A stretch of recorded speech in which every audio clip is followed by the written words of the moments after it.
Good morning. This is Father Stephen Kelly from St. John's Church in Detroit. We're continuing our series of daily morning meditations where we generally look at one or another of the lessons that are assigned for morning or evening prayer, what is known as the daily office lectionary. And today is Monday. And thank you all for the prayers as I traveled and made that retreat this past weekend. The third weekend of October has become so important to me for my spiritual renewal as well as my physical renewal, and to be able to do it with friends in Philadelphia, where I went to college and spent my early ministry, is such an important blessing for me. And thank you all for your prayers. Today, let's take a look at the lesson that's assigned from St. Matthew's Gospel. We're in chapter 16, beginning at verse 13. When Jesus came into the coast of Caesarea Philippi, he asked his disciples, saying, "Whom do men say that I, the Son of Man, am?" And they said, "Some say that thou art John the Baptist, and some Elias, and other Jeremias, or one of the prophets." He saith unto them, "But whom say ye that I am?" And Simon Peter answered and said, "Thou art the Christ, the Son of the living God." And Jesus answered and said unto him, "Blessed art thou, Simon Bar-Jonah, for flesh and blood hath not revealed it unto thee, but my Father which is in heaven.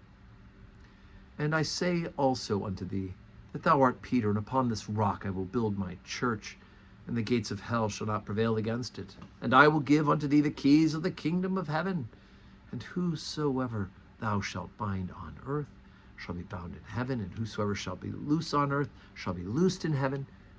Then charged he his disciples that he should tell no man that he was Jesus the Christ.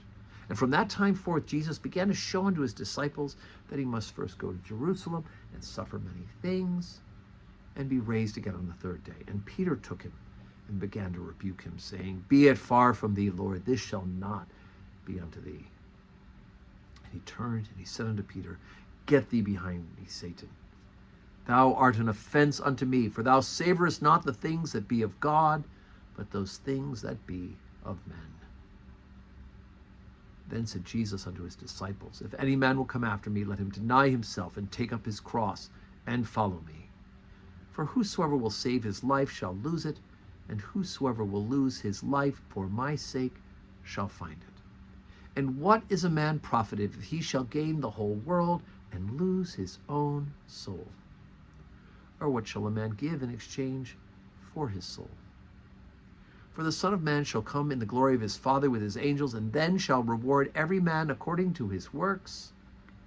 Verily I say unto you, there be some standing here which shall not taste of death till they see the Son of Man coming in his kingdom." Okay, two bits here. First of all, it's amazing how we can still go from seeing Peter being the one who gets it and proclaims Jesus as the Christ and opens up this door of teaching that Jesus is going to talk about what that means to be the Christ. So he rewards Peter for being the one who gets it right? You're the Son of God. You're the Messiah. You're the anointed one, the one who's come to fulfill God's promise. And he says, "You're the rock. We're going to build this on this," right?